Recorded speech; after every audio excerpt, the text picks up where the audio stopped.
Tantor Audio, a division of Recorded Books, presents Nowhere to Run by Nancy Bush, narrated by Kate Udall.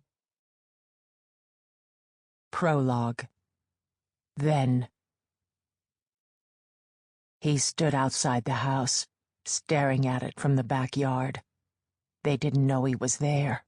They didn't know that he stood in the backyard of many houses, watching, thinking, plotting. He could see her outline through the kitchen window above the sink.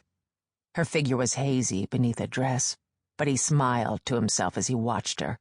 He knew what she was like, what they were all like. A yellow square of light from the window, set in the back door, fell onto scraggly grass. As he watched, she moved from the window above the sink to the one in the back door, peering out. For a moment his heart squeezed with the thrill of the hunt. Could she see him? Could she know? But no, she couldn't know. She didn't know about the others, though the newspapers and television reporters were squawking about the missing women whose bodies had yet to be discovered. She didn't know about him, how close he was, how she was in his sights. His eyes burned, and he wondered if she could feel his desire and fury. But she turned away, her back to him. The curve of her white nape was beautiful as she tilted her head, as if listening. "Do you hear me, bitch? Do you?" He felt himself harden as he thought of her, and his cruel smile widened as he reached down inside his pants and began rhythmically stroking himself. Part of the ritual, part of the beginning. "Do you feel me? I'm coming for you. Now." Liv Dugan looked in the mirror and said, "I'm 6 years old today." She was missing one of her front teeth, and she dragged her lips back in a snarl and stuck her little finger through the hole, just to see what it looked like. Pulling her pinky back out, she next stuck her tongue through the space, squinted one eye, and said, "Arr, me mateys," just like pirates did. It had been a grand day. Mama had gotten her a big cake with pink roses on it, and she'd blown out all the candles at once.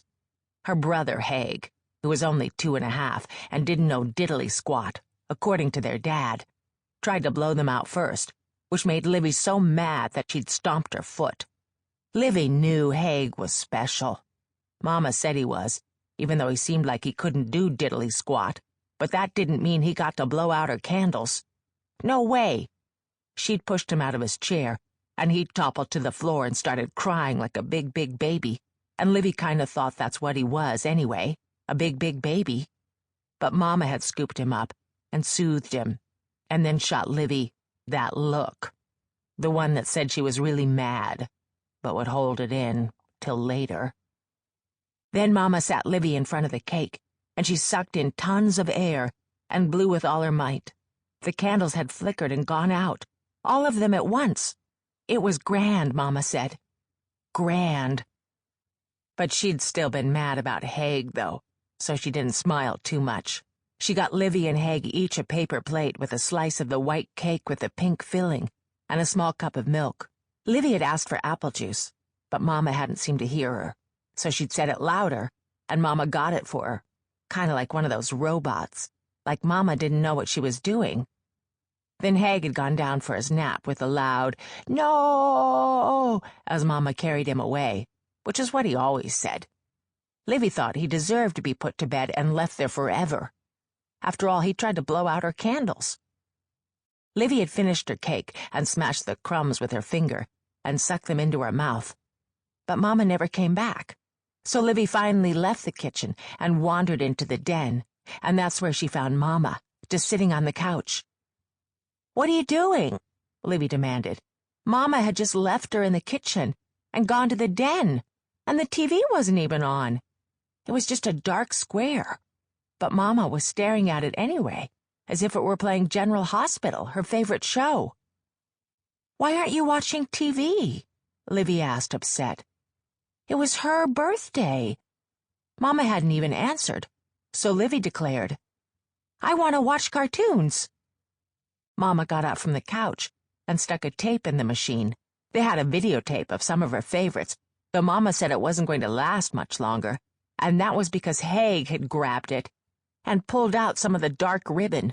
Livy had wanted to kill him, but Mama had put it back together and swept up Haig, while Livy wailed that Haig had ruined it. Well, he had, but the tape still worked okay sometimes. Livy settled herself onto the couch, and though Mama usually left her to watch alone, today Mama had stayed and sat with her a long while, which was kind of weird. But then Haig woke up, and she went to get him. Livy had expected Mama to come back and shoo her outside, because Mama didn't like her watching cartoons too long. But today she didn't. It was Livy's birthday, after all. When the tape ended, Livy rewound it and watched it again. After that, she was kind of bored, so she grabbed up the new box game she'd gotten for her birthday, Hungry, Hungry Hippos. And because it was no fun playing by herself, she went back to the kitchen and asked Mama to play it with her. Mama was just standing at the sink, staring outside like she was in a trance. That's what happened on cartoons, too. They went into trances sometimes and sort of floated around. Haig was on the floor by her feet, playing with some blocks, pounding one on top of another. Mama said she couldn't play right then, but maybe Haig could play with her? No way! Livy yelled back, then quickly scooted back to the den. She played the game by herself, then watched some more cartoons. After a while, Mama called her in for supper, and she ate a Swanson's turkey TV dinner. Mama knew it was her favorite, and Haig saw it from his high chair and said, 'cause he wanted some. So Mama gave him some leftover mac and cheese from lunch, which he threw on the floor, of course. He pointed to Livy's plate, but Mama ignored him, for once. Livy then smashed around her food when Mama wasn't looking, and asked if she could have more cake. She was kind of surprised when Mama brought her a piece, but she had to clap her hands over her ears when Haig, seeing Livy's piece, started howling. "Stop it!" Livy yelled at him. "Mama, make him stop! It's my birthday! He's ruining it!" "He's not ruining your birthday," she said, as she gave him some cake, too. Livy was upset. "He can't have my cake. He's too little, and he didn't eat his mac and cheese." "He can have a bite." "That's a whole piece. It's not fair." But Mama went back to the sink and stared out the window again. She kind of stood there, her hands braced on the counter, like she was having trouble staying on her feet. Mad, Livy glared at Haig, who smacked away on his cake. Livy dug into hers, too, but she couldn't quite eat it all because Mama had cut her a very big slice. A grand slice. Then, when she couldn't eat any more, Livy slid from her chair and left the room, and Haig said something to her. He couldn't talk right because he was too little, and anyway he didn't know diddly squat. But it sounded like he said, "Kill you." Mama turned and stared at him, and he grinned at her with his little teeth. Livy then wandered back to the den and turned up the volume loud.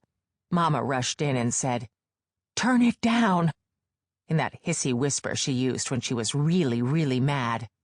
"I'm putting Haig down for night-night and it's too loud." "Sorry," Livy mumbled, but she really wasn't. Mama switched down the sound and left in a hurry. Livy heard her putting Haig to bed and his wailing, "No!" and she crossed to the dial and turned it up again, just a little. She waited, listening, but when Mama came out of Haig's room, she went right past the den back to the kitchen. Haig howled for a while, then finally quieted down. Livy rewound the tape and watched some of the cartoons again, but after a while she got bored and wandered down the hall toward Haig's room. She kind of still felt mad at him. It was her birthday. Hers, not his. "He doesn't know any better," she said to herself, pausing outside his door. She almost knocked. She kind of wanted to wake him up. Or she wanted Mama to come back and sit down with her in the den, but Mama never did. After a while she walked backward to the den, trying not to look around and not to run into any walls. She wondered if Mama was going to put her to bed soon, too. That thought turned her around and sent her scurrying back to the den couch where she flung herself face down. If she was really, really quiet, maybe Mama would forget. Then Mama cried out. Livy lifted her head. What was that? She got to her feet and went to the den door, opening it a little. "Mama?" she called softly, peeking out from the den. She wasn't too far from the kitchen, just down the hall and around the corner. But she felt really scared all of a sudden. Carefully, her heart jumping around in her chest, she tiptoed toward the kitchen. She could just see Mama. She was sitting at the table, and her leg was shaking. When Livy came up to her, she saw that Mama was holding the side of her face with one hand. Underneath her hand, the skin looked red, and she was staring toward the open back door. There were tears in Mama's eyes. "What happened?" Livy cried, alarmed. "Mama, what happened? Why is the door open? Is someone there?" Mama looked around the room in a kind of scary way, Livy thought. But when the policeman asked her later if when she said scary, she really meant blankly, Livy just clammed up. She didn't know what he meant. The policeman had also repeated, "The back door was open," to Livy, like he didn't really believe her, and Livy had pretended she couldn't hear him anymore, and just sent herself away into a quiet world where no one else was. A place she went sometimes, 'cause it felt safe. But at that moment, Livy cried, "Mama! Is there someone out there? Who's out there?" Mama had used her mean voice and said, "Go back to the den, Olivia." Livy had started to cry.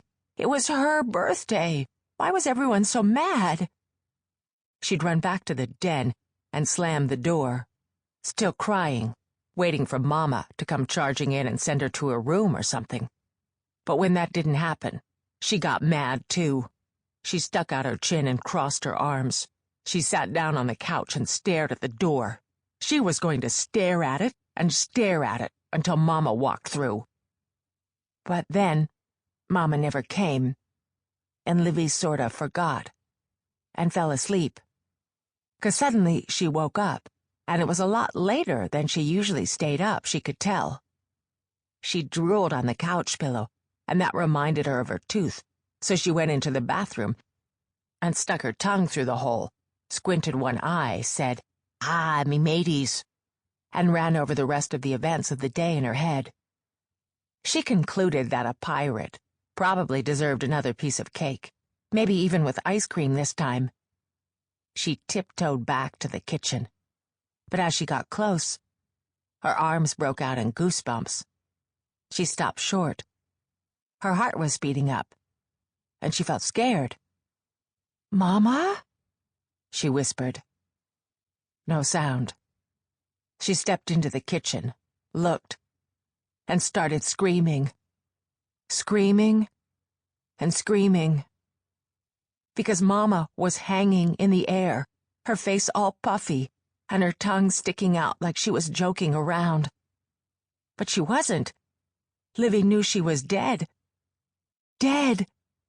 That's what it was. Mama was dead. Livy kept on screaming and went to her safe place. And that was the last thing she remembered for a long, long time. Chapter 1. Today. Liv swam up from the nightmare, soaked in sweat, an aborted scream passing her lips. Heart racing, she blinked in the faint, early morning light sneaking beneath her bedroom window shade. What time was it? 5? 5:30? Closing her eyes, she willed her galloping heart to slow down, aware of the fragments of her dream, but unable to completely grasp them. Didn't matter. She'd had enough nightmares to know this wouldn't be the last one. Far from it. And though the dreams weren't exactly the same, they represented a deep trauma that years of therapy had never completely uncovered and erased. At Hathaway House, Dr. Yancey, who'd had enough compassion and understanding to actually make Liv believe she was really trying to help her, had once said, I think it's something you saw. Like no shit, Sherlock. She'd seen her mother after she'd hanged herself. But Dr. Yancey had shaken her head slowly when Liv had been quick to point that out. Liv was always quick to defend herself. One of the problems, apparently, that had landed her in Hathaway House in the first place. Dr. Yancey had then added, "You saw something else. Something you can't, or won't, let yourself remember." That had caused a quickening in Liv's blood, an inner jolt of truth that had sent perspiration instantly rising on her skin, as if she were having a hot flash. Her mind had clamped down hard, or so Dr. Yancey had told her, when she'd insisted she couldn't remember anything other than the horror of her mother's suicide. But, though Liv denied Dr. Yancey's claim, she didn't completely disagree with it, though she never said so at the time. There did feel like there was something, and with it was the sensation that she was being followed, stalked. Now, years later, the question of whether her stay at Hathaway House had helped or hindered her still remained unanswered. None of the other so-called doctors and quacks at Hathaway House would have ever committed themselves to the kind of bold statements Dr. Yancey put forth. They all hid behind compassionate expressions and deep frowns, and not much else. At the time, even Dr. Yancey hadn't really wanted to show her hand to her contemporaries, because they would have undoubtedly berated and dismissed her. Liv knew enough about the institution's politics to read between the lines, and consequently, she thought they were all a bunch of chicken shits with minimal understanding of the human condition and maximum interest in hanging on to their jobs. But that wasn't really the question, was it? The question was, had Olivia Dugan been cured of her sweat-soaked nightmares and dark depression, the very reasons why, as a teenager, she'd been shuffled off to Hathaway House in the first place? Had Olivia Dugan learned to combat the triggers that sent her heart palpitating, palms shaking, thoughts colliding around inside her skull like pinballs, firing the wrong neurons, causing her to make wild, unreliable choices? The answer? A resounding no. Though she had lied, and pretended, and acted, and done every damn thing she knew how to be released from Hathaway House, as far as a cure went, the answer was still no. She didn't know how to combat the triggers that started the nightmares and increased the depression, even if she knew what they were, even if she told herself to stay away from them. Because last night, one of the triggers had been pulled. A blinking red light had welcomed her home, the answering machine, a warning beacon, a voice from a stranger. She'd reluctantly picked up the receiver and listened to the phone message. The phone message. Now Liv threw off the covers, shivering a little. She climbed out of bed and padded to the kitchen, a journey that took about 10 steps across the tired carpeting of her one-bedroom apartment. The phone message. Lawyers had found her home phone number and left her a message. That was the trigger for her nightmare. She tried to ignore the blinking light when she'd tossed her keys on the counter. She'd asked herself for about the billionth time why she kept the phone and voicemail at all. Most of the time she liked the idea of being off the grid completely. That's why she didn't carry a cell phone. If that made her a Luddite, then so be it. She was a little frightened of technology anyway. She didn't want to be on someone else's radar. Just didn't feel safe. Dr. Yancey had told her she was hiding from something, and she supposed it was true, but she didn't care. Still, Crenshaw and Crenshaw had found her phone number, so she'd phoned back, and the lawyer, Tom Crenshaw, had asked her for her address. She'd been reluctant to give it to him. Not that he couldn't find it, she supposed. He was just asking to be polite. He said he wanted to send her something, a package, but he was cagey as hell about what that package contained, and only when they'd gone back and forth, and he'd finally convinced himself that yes, she was definitely the Olivia Margot Dugan whom he was searching for, did he come through and say that his firm had a package for her. From her mother. Her mother? After that, Liv had simply dropped the phone receiver, stumbled into bed, and fallen into a coma-like sleep that she'd just woken up from. Now she wondered if it was all a mistake. Her mother was dead. Had been, since Liv's 6th birthday. The package could not be from her mother. She gazed at the phone receiver. It dangled along the side of the cabinet, tethered to the base unit by a long cord, hanging in a way that made her stomach wrench. She could still see her mother's softly swaying body, the protruding tongue, an image that didn't fade with time. Sucking in several deep breaths, she squeezed her eyes closed, then opened them again, picked up the receiver, and placed it back in the cradle. More old-school technology. She didn't have a handheld receiver. She didn't even have a satellite phone in the bedroom. Her brother, Haig, had real issues with paranoia, worse than Liv's by far, and some of his paranoia had definitely penetrated her way of thinking as well. There was a boogeyman out there. Maybe more than one. Better to be safe than sorry. She did, however, have voicemail, and that nagging, blinking red light on the base unit meant she had another call. The lawyer had undoubtedly phoned back. For a moment, Liv considered the paradox that was her life. Here she was, running away from almost all technological communication. And yet she worked for a software company that made simulated war games, mainly played by adolescent boys. Okay, she was little more than a low-level bookkeeper for Zuma Software. She'd always been good with numbers. But the irony of her situation did not escape her. She smiled faintly to herself, screwed up her courage, and pushed the answering machine's button. The lawyer's disembodied voice came through the speaker. "Ms. Dugan, this is Tom Crenshaw again, of Crenshaw & Crenshaw, Attorneys at Law. Please call us back so we can send you the package from Deborah Dugan, addressed to her daughter, Olivia Margot Dugan. Per our earlier conversation, this package was left in our care to be sent to you on your 25th birthday. As that date has passed, we need to make certain you receive this package soon." A pause, as if he wanted to say a lot more, then simply, "Thank you," and a return phone number, and the law firm's hours. Liv pushed the button a second time and listened to the message again. It was too early to call Tom Crenshaw back.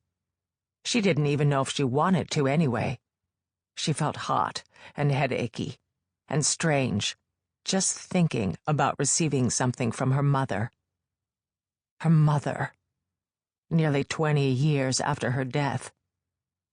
Putting the number to memory, she got ready for work, then drove her Honda Accord by rote to the business park which housed Zuma Software. The company was situated in a private cul-de-sac, separated from the other buildings by a long drive bordered by arborvitae, isolating it, giving it the illusion of more importance than it truly deserved. Or maybe it was more important. Zuma's owner, Kurt Upjohn, certainly projected an "I'm better than you" attitude. Liv skirted the front parking lot and drove to the west side of the building, the unofficial employee parking lot. The building itself was concrete on all four sides, with a glass atrium entryway complete with double doors, and a guard of sorts, palled of 4, a total tool, in Liv's biased opinion. Liv parked nose out, climbed from the driver's door, remote-locked the Honda, and started around to the front of the building.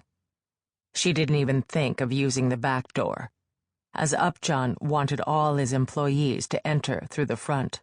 The back door automatically locked whenever it was used, and could only be accessed from inside. Upjohn was very, very cautious about anyone learning anything about his newest game models, created by the nerds/techies who worked in the upstairs office with its glowing screens and simulations and miles of computer code. Liv had only peeked in once when Aaron, Kurt's son, had practically dragged her up the stairs with him, and she'd been half awed at the way the room looked like a control room straight out of some high-tech adventure movie.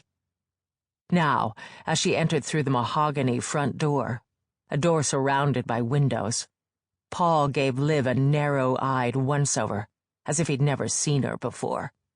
Liv clutched her purse harder, an automatic reaction she couldn't quite repress, even though she would never bring her handgun to the office. She wasn't that crazy. Jessica Maltona, Zuma's receptionist, smiled at Liv as she entered, then slid a sideways look toward Paul, who was still standing by the front door, arms crossed, watching Liv walk across the polished floor to her cubicle on the far side of the large room. Though the two women weren't friends exactly, they didn't know each other that well. Liv's fault, mostly. They shared a silent communication about Paul, whom neither could stand. Liv smiled at Jessica as she passed. "He's a tool, all right." To which Jessica, as if hearing her, nodded emphatically. Settling herself at her desk, Liv stuffed her purse into a lower cabinet with a lock. She twisted the key and pocketed it, then settled down to the night before's bookkeeping entries. It wasn't an exciting job. It was rote, by and large. But rote work was exactly what kept her from thinking and imagining and worrying. No, she wasn't bipolar. No, she wasn't schizophrenic. She was just damaged, for lack of a better word.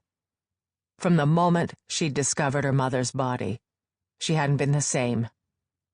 An hour into the job, safely ensconced at her workstation, which was about 100 feet from the front doors and the floor-to-ceiling windows splayed with the Zuma Software red neon logo and script, backward from inside the building, but dramatic nonetheless. She picked up the phone and dialed the number before her brain, with its strong governor, could stop her. "Crenshaw and Crenshaw," a woman's voice answered in that slightly bored, slightly snooty tone that seemed to invade the better law firms. "This is Olivia Margot Dugan returning Tom Crenshaw's call. Mr. Crenshaw is not in yet." There was a small rebuke there, as if she felt Liv should know someone of Mr. Crenshaw's importance wouldn't deign to get to work so early. "Would you care to leave a message?" "Just give him this address." She told the woman Zuma Software street address and finished with, "If he wants me to have the package in his care from Deborah Dugan, he can send it here." "May I tell him what this is concerning? Something further?" she asked, sounding a bit miffed by Liv's high-handedness. "He'll know what it's about," and she hung up. 2 hours later, the package arrived by special messenger. Liv looked up from her computer first with annoyance, then surprise at the speed, then trepidation, as Paul DeFore walked toward her, holding out the 8.5 by 11 manila envelope. Liv had been inputting figures into a computer program, compiling information to be turned over to Zuma's accountant, who in turn would pore over the data as if it held the answer to the universe's deepest questions, who would then pass it along to Kurt Upjohn, the original developer of the war game-type video games that had put his software company on the map. Her head was full of numbers, and seeing Paul coming her way pulled her out of that world and into the present at hyperspeed. She almost felt motion-sick. Paul slapped the envelope on her desk without so much as a word. He was no conversationalist, which suited Liv just fine. Gingerly picking up the package, she looked it over, her gaze jumping to the return address of Crenshaw and Crenshaw.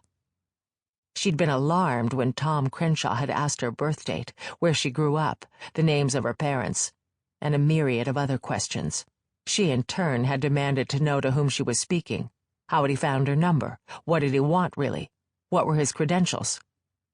He explained about Crenshaw and Crenshaw and what a long-established, trusted firm they were. Then he told her about the package, and when he invoked the name of Deborah Dugan, she dropped the receiver. But now here it was. The package from her mother, 19 years after her death. It was a large manila envelope with her name typed on a label affixed to it. Sample complete. Ready to continue?